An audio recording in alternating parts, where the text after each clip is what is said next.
Hello students. हमारे class 12th के chapter number first चल रहा था फिजिक्स से रिलेटेड। जो चैप्टर नंबर फर्स्ट था उस चैप्टर का नाम था electric charges and electric field. इससे पहले वाले लेक्चर्स के अंदर हमने इलेक्ट्रिक चार्जेस क्या होते हैं उनके बारे में डिस्कस कर चुके हैं हम, और साथ साथ में हम इलेक्ट्रिक फील्ड के बारे में भी बात कर चुके हैं कि electric field E is equals to होता है एफ अपॉन क्यू नॉट। आज वाले लेक्चर में हम जो टॉपिक्स ले रहे हैं वो है हमारे पास इलेक्ट्रिक फील्ड लाइंस हैं और इलेक्ट्रिक फ्लक्स के। तो सबसे पहले इन टॉपिक्स को डिस्कस करने से पहले अगर आप हमारे चैनल पे नए हैं तो प्लीज़ हमारे चैनल को सब्सक्राइब ज़रूर कीजिए और साथ साथ में बेल आइकन और प्रेस कीजिए जिससे आपके पास नोटिफिकेशन ज़रूर शो हो जाए आपके। ओके। और अगर इस वीडियो से रिलेटेड और इस चैप्टर से रिलेटेड अगर आपको कोई भी क्वेरी है, कोई भी प्रॉब्लम है, तो प्लीज़ उसे कमेंट सेक्शन में ज़रूर लिखिए। उस क्वेरी को हम सॉल्व करने के लिए बिल्कुल ट्राई करेंगे। ओके। तो हम आज के टॉपिक स्टार्ट करते हैं, इलेक्ट्रिक फील्ड लाइंस और इलेक्ट्रिक फ्लक्स। ये जो दोनों टॉपिक्स हैं, ये दोनों टॉपिक्स हमारे इलेक्ट्रिक फील्ड से रिलेटेड हैं। इलेक्ट्रिक फील्ड क्या होता है कि हमारे पास पर्टिकुलर कोई एरिया होता है जिसमें कोई चार्ज है, हम ले लेते हैं कोई सोर्स चार्ज, जैसे हम लास्ट वाली वीडियोस में हम पढ़ चुके हैं। अगर आपने वो वीडियोस नहीं देखे हैं तो आपको प्लेलिस्ट में वो वीडियो ज़रूर मिल जाएंगे, तो प्लीज़ पहले उन वीडियोस को देखिए। कोई हमारे पास एक सोर्स चार्ज है, क्यों? तो उसका एक पर्टिकुलर एरिया, जिस एरिया के अंदर वो अपना जो इफेक्टिवनेस है ना, वो इफेक्टिवनेस शो करता है, उस एरिया को क्या बोलते हैं? हम इलेक्ट्रिक फील्ड कहते हैं। तो ये एरिया क्या कहलाता है? हमारा इलेक्ट्रिक फील्ड कहलाता है कि उस फील्ड के अंदर वो अपने इफेक्टिवनेस, जो अपना चार्ज का इफेक्टिवनेस है, उसको शो करेगा, कितना फोर्स अप्लाई कर सकता है वो उस चीज़ को शो करेगा, तो वो हमारा इलेक्ट्रिक फील्ड कहलाता है। इसी से रिलेटेड हमारे पास इलेक्ट्रिक फील्ड लाइन्स हैं और इलेक्ट्रिक फ्लक्स है। ओके, स्टार्ट करते हैं। हमारा फर्स्ट टॉपिक है हमारे पास इलेक्ट्रिक फील्ड लाइन्स। तो फर्स्ट टॉपिक है इलेक्ट्रिक फील्ड लाइंस। इन लाइंस को हम इलेक्ट्रिक फोर्स लाइंस भी बोलते हैं। इसे क्या बोला जाता है? फोर्स लाइंस भी बोला जाता है, बट फोर्स लाइंस इतना इफेक्टिव नहीं है, शो होता है, इसलिए हमें इसे इलेक्ट्रिक फील्ड लाइंस ज़्यादातर बोला जाता है। जो इलेक्ट्रिक फील्ड लाइंस है उसके बारे में जो बताया था वो किसने बताया था? फैराडे ने। ठीक है, अधिकतर ज़्यादातर फिजिक्स के बारे में फैराडे ने नॉलेज दी थी। तो जो इलेक्ट्रिक फील्ड लाइंस है उसको जो डिस्क्राइब किया था वो किसने किया था? फैराडे ने। जो इलेक्ट्रिक फील्ड लाइंस होती है वो किस चीज़ को बताता है? इलेक्ट्रिक फील्ड को। जो इलेक्ट्रिक फील्ड है उसे हम कहीं पे भी शो नहीं कर सकते हैं। मैं बता नहीं सकता हूँ किसी भी चार्ज का इलेक्ट्रिक फील्ड कितना है, तो उसको जो फिजिकली, जो पिक्टोरिकल है, पिक्टोरिकल रिप्रेजेंट जो किया था वो किसके थ्रू किया गया था? Electric field lines. तो फर्स्ट पॉइंट क्या हो सकता है? क्या होती है electric field lines? It is a pictorial representation या represent of electric field. Electric field को पिक्टोरिकल एक पिक्चर के रूप में बताता है इलेक्ट्रिक फील्ड। ओके, पिक्चर्स के रूप में बताता है, ये तो होगा। सेकंड क्या होता है? जो इलेक्ट्रिक फील्ड लाइंस होते हैं उन लाइंस को क्या बोलते हैं? हम इमेजिनरी लाइंस बोलते हैं। सिर्फ हम इमेज कर रहे हैं कि ये लाइंस यहाँ पर प्रेजेंट है, इमेजिनरी लाइंस कहते हैं। सिर्फ हम एक इमेज करते हैं कि इन लाइंस को यहाँ प्रेजेंट किया जाता है, एक्चुअल में नहीं होती है ना, सिर्फ हम मानते हैं।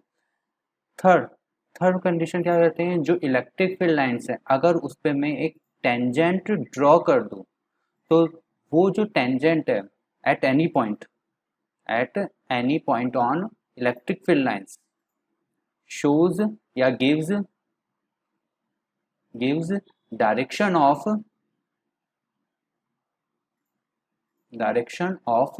Electric electric field. Electric field की पर्टिकुलर क्या बताता है? डायरेक्शन बताता है कि उस पर्टिकुलर पॉइंट पे इलेक्ट्रिक फील्ड की क्या डायरेक्शन है। तो that is our electric field lines. अब इसे शो करते हैं अपन कैसे। मान लेता हूँ मेरे पास कोई भी एक चार्ज है प्लस का, ठीक है। ये प्लस का चार्ज रैंडमली है, कि रैंडमली इस डायरेक्शन में क्या कर रहा है, मूव करता हुआ आगे की तरफ जा रहा है, इस डायरेक्शन में जा रहा है। तो जब ये इस डायरेक्शन में जा रहा है तो इस डायरेक्शन में क्या बढ़ रहा है, उसका इलेक्ट्रिक फील्ड बढ़ रहा है ना। ये जो डायरेक्शन है, ये डायरेक्शन इसको बता रहा है इलेक्ट्रिक फील्ड को। तो इसके ऊपर अगर मैंने एक इमेजिनरी लाइन यहाँ पर ड्रॉ कर दी, इसी के ऊपर मैंने एक लाइन ड्रॉ कर दी, ये लाइन जा रही है इसके ऊपर से, ये जो लाइन है ब्लू कलर की, ये लाइन मैंने यहाँ पे ड्रॉ कर दी। तो जो ब्लू कलर वाली लाइन है सिर्फ एक इमेजिनरी लाइन है, उस ब्लू कलर की लाइन को क्या बोलते हैं हम, इलेक्ट्रिक फील्ड लाइंस कहते हैं। तो अगर कोई पॉजिटिव चार्ज है वो रैंडमली किसी भी डायरेक्शन में मूव करता है, तो जो वो मूव कर रहा है उस डायरेक्शन के ऊपर अगर हम इमेजिनरी लाइन ड्रॉ कर देते हैं, तो उन इमेजिनरी लाइंस को ही क्या बोलते हैं हम, इलेक्ट्रिक फील्ड लाइंस कहते हैं। That is the definition of electric field lines. Okay, अब एक और चीज़ है कि जैसे जैसे ये इलेक्ट्रिक फील्ड लाइंस है ये इस डायरेक्शन में मूव कर रही हैं, मान लेता हूँ एक कोई इलेक्ट्रिक फील्ड लाइन है वो इस डायरेक्शन में मूव कर रही है, तो जैसे जैसे चार्ज से उसकी डिस्टेंस क्या होती जाएगी, इंक्रीज होती जाएगी। मान लेता हूँ ये डिस्टेंस है, फर्स्ट वाली डिस्टेंस है r1, यहाँ तक ये p एक पॉइंट है a, और यहाँ से इसकी डिस्टेंस है r2, और ये पॉइंट है मेरे पास b। तो अगर मुझे बताना है कि a और b पॉइंट, इन दोनों में, a और b पॉइंट इन दोनों में इलेक्ट्रिक फील्ड कहाँ पे ज़्यादा होगा, क्या वो a पे ज़्यादा होगा या फिर b पे ज़्यादा होगा, वो चीज़ अगर मुझे बतानी है तो क्या होगा, जो इलेक्ट्रिक फील्ड है वो a के ऊपर क्या होगा, ज़्यादा होगा एज कंपेयर टू b। अगर आपको याद हो तो लास्ट लेक्चर में हमने इलेक्ट्रिक फील्ड फाइंड आउट करा था एक पॉइंट चार्ज के थ्रू, क्या था, E equal to 1/4πε0 Q upon R square. तो जैसे जैसे डिस्टेंस क्या होती जाएगी, इंक्रीज होती जाएगी, इलेक्ट्रिक फील्ड वैसे वैसे कम होता जाता है। तो B ज़्यादा डिस्टेंस पर है R2, तो इलेक्ट्रिक फील्ड यहाँ पे कम होगा, और A कम डिस्टेंस पर है R1, तो इलेक्ट्रिक फील्ड यहाँ पे क्या होगा, ज़्यादा होगा। तो A पे इलेक्ट्रिक फील्ड ज़्यादा होगा एज कंपेयर टू B। तो यहाँ पर जो A पॉइंट है, A पॉइंट पे जो इलेक्ट्रिक फील्ड लाइन्स होंगी उसका इफेक्ट क्या होगा, ज़्यादा होगा A पॉइंट पे, लेकिन जो B पॉइंट पे इलेक्ट्रिक फील्ड लाइन्स होगी उसका इफेक्ट क्या होगा, कम होगा एज कंपेयर टू A। तो जैसे जैसे हम कि कोई भी चार्ज है, जैसे चार्ज है, इस चार्ज से मैं दूर जाता जाऊंगा तो इलेक्ट्रिक फील्ड लाइंस का इफेक्ट दो पॉइंट्स के ऊपर अगर कंपेयर करेंगे तो धीरे धीरे जैसे जैसे दूर जाएंगे तो इलेक्ट्रिक फील्ड लाइंस का इफेक्ट क्या होगा, कम होगा, पास पे ज़्यादा होगा और दूर जाएंगे तो कम होता जाता है। तो ये तो बात कर ली हमने इलेक्ट्रिक फील्ड लाइंस की। अब ले रहा हूँ मैं इलेक्ट्रिक फील्ड लाइंस की प्रॉपर्टीज। ओके, तो properties of electric field lines, क्या क्या प्रॉपर्टीज हो सकती हैं इलेक्ट्रिक फील्ड लाइंस की, देखिए फर्स्ट प्रॉपर्टी क्या होगी, the electric field lines begin from positive, हमेशा पॉजिटिव से स्टार्ट होगी, and terminate at negative charge पे वहाँ पर टर्मिनेट हो जाएगी। कैसे, मान लेता हूँ मेरे पास एक पॉजिटिव चार्ज है, तो इलेक्ट्रिक फील्ड लाइन हमेशा कहाँ से स्टार्ट होगी, पॉजिटिव से स्टार्ट होगी, ये पॉजिटिव से स्टार्ट हुई, ये जो एरो होगा ये किस डायरेक्शन बताएगा, आपके इलेक्ट्रिक फील्ड लाइंस की डायरेक्शन को, और यहाँ पे जाके एक नेगेटिव चार्ज है, तो एज्यूम कर लेता हूँ पॉजिटिव से जो इलेक्ट्रिक फील्ड लाइंस निकली वो कहाँ चली गई, हमारे नेगेटिव में चली गई। तो बिगिन फ्रॉम पॉजिटिव से स्टार्ट होगी एंड टर्मिनेट एट नेगेटिव। एक और इलेक्ट्रिक फील्ड लाइन है वो पॉजिटिव से स्टार्ट हुई और कहाँ चली गई, नेगेटिव पे चली गई। ऐसा कोई कंपलसरी नहीं है, सिर्फ अगर मेरे पास एक पॉजिटिव चार्ज ही है तो यहाँ से सिर्फ इलेक्ट्रिक फील्ड लाइंस क्या होंगी, बाहर की तरफ निकलती जाएंगी, बिगिन हो गई है। अगर कोई नेगेटिव चार्ज इसके आसपास में नहीं है तो ये इन्फिनिटी टाइम्स आगे तक चलती जाएगी, कंटिन्यू, एंड नहीं होगा इसका जब तक इसको कोई नेगेटिव चार्ज नहीं मिल जाता है। अगर नेगेटिव चार्ज है तो इन्फिनिटी से कोई इलेक्ट्रिक फील्ड लाइंस है वो कहाँ पे एंटर कर रहे हैं, हमारे किसी नेगेटिव या इस नेगेटिव चार्ज के अंदर एंटर करती रहती है। ओके, अगर कोई पॉजिटिव चार्ज पास में नहीं है, कोई इन्फिनिटी पे कोई चार्ज है तो वहाँ से ये लाइंस यहाँ पे नेगेटिव के अंदर एंटर करती रहती है। तो फर्स्ट है कि पॉजिटिव से स्टार्ट होगी और नेगेटिव में एंड कर जाएगी। सेकेंड है the tangent of to any point on electric field lines gives the direction of electric field at any point. अगर मेरे पास पॉजिटिव चार्ज है और नेगेटिव चार्ज है और यहाँ से मेरे पास इलेक्ट्रिक फील्ड लाइन्स जा रही हैं, ये इलेक्ट्रिक फील्ड लाइन्स यहाँ से यूँ जा रही है, ये गई पहली इलेक्ट्रिक फील्ड लाइन और ये एक और मान लेता हूँ दूसरी इलेक्ट्रिक फील्ड लाइन से। अब मैंने यहाँ पर एक कोई भी पॉइंट ले लिया, ये मेरे पास एक पॉइंट है, ठीक है, ये पॉइंट ले लिया, पी पॉइंट ले लिया।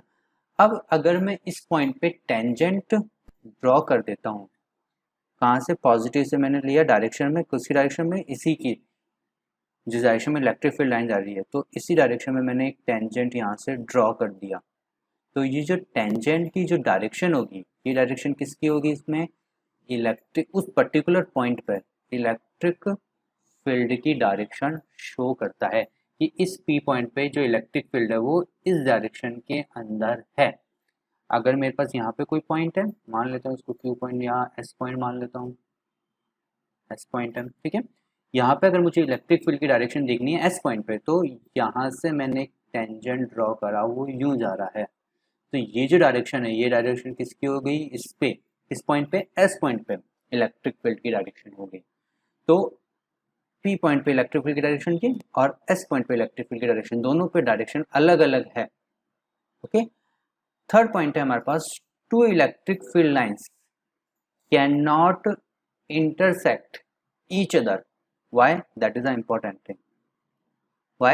Because at the intersection point, जहाँ पे वो एक दूसरे को कट कर रही हैं, two direction of electric field की डायरेक्शन दो हो जाएगी, विच इज नॉट पॉसिबल। क्यों पॉसिबल नहीं है? Why?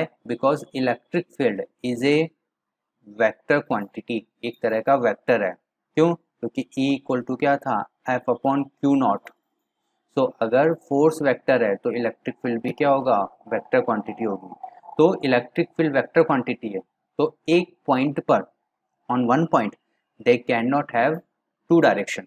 हाउ? सी, मेरे पास अगेन एक पॉजिटिव चार्ज है सिमिलरली और एक नेगेटिव चार्ज है। यहाँ से जो पहली इलेक्ट्रिक फील्ड लाइन है वो हम ले लेते हैं, ये हमारे पास first electric field line. Okay, क्या बोल रहे हैं हम कि दो इलेक्ट्रिक फील्ड लाइन एक दूसरे को कभी भी कट नहीं करेंगे। एक दूसरी इलेक्ट्रिक फील्ड लाइन है, हम ले लेते हैं एक दूसरी इलेक्ट्रिक फील्ड लाइन यहाँ से स्टार्ट हुई है और वो ये इसको कट करके अगर यहाँ से ये जा रही है, ये सेकंड इलेक्ट्रिक फील्ड लाइन, तो क्या बोल रहे हैं हम, कभी भी ऐसा possible, that is not a correct form, ऐसा पॉसिबल नहीं है। वाई?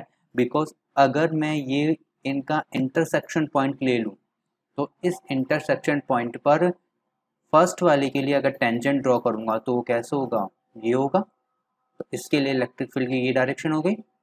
सेकंड वाले के लिए अगर टेंजेंट ड्रॉ करूंगा तो सेकंड वाले के लिए टेंजेंट ये हो जाएगा और इसके लिए इलेक्ट्रिक फील्ड की डायरेक्शन ये हो गई। तो एक पॉइंट पर, ये जो पी पॉइंट है, इस पे इलेक्ट्रिक फील्ड की जो डायरेक्शन आ गई वो कितनी आ रही है, दो डायरेक्शन आ रही है, जो कि पॉसिबल नहीं है। क्यों? क्योंकि इलेक्ट्रिक फील्ड एक वेक्टर क्वांटिटी है, एक पॉइंट पर इसकी डायरेक्शन एक ही रहेगी, एक से ज़्यादा नहीं हो सकती है, इसलिए इलेक्ट्रिक फील्ड लाइन एक दूसरे को कभी भी कट नहीं करती हैं। So that is our third point. अब हम ले रहे हैं कि electric field line do not form a close loop, कभी भी क्लोज लूप या क्लोज पाथ कभी भी क्रिएट नहीं करती है। क्यों? हमने क्या पढ़ा था फर्स्ट वाले पॉइंट में कि हमेशा पॉजिटिव से तो बाहर निकलती है और नेगेटिव में एंटर करती है। तो मेरी जो इलेक्ट्रिक फील्ड लाइन है वो मैंने पॉजिटिव से तो बाहर निकाल दी, ये रही, ठीक है, और नेगेटिव में एंटर करा दी। अब एक दूसरी इलेक्ट्रिक फील्ड लाइन है वो भी पॉजिटिव से बाहर निकाल दी और नेगेटिव में एंटर करा दी। लेकिन अगर इसको क्लोज लूप अगर क्रिएट करना है तो क्या करना होगा इसको, कि नेगेटिव से वापस कहाँ जाना होगा, पॉजिटिव में जाना होगा, तभी जाके क्या होगा, एक क्लोज लूप बन जाए। बट ऐसा पॉसिबल ही नहीं है फर्स्ट पॉइंट में, कि हमेशा पॉजिटिव से बाहर निकलेगी और नेगेटिव में एंटर करेगी। तो जो ये सेकंड वाली लाइन जो बनाई है हमने, ये वाली लाइन क्या है हमारे, रॉन्ग है, ऐसा कभी पॉसिबल होगा ही नहीं।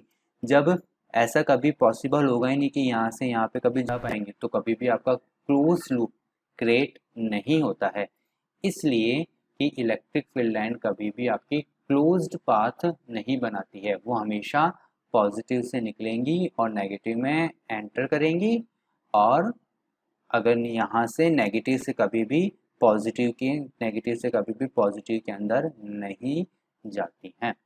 तो that is our first topic, electric field lines. अब हम सेकंड टॉपिक ले लेते हैं इस वीडियो का, इलेक्ट्रिक फ्लक्स।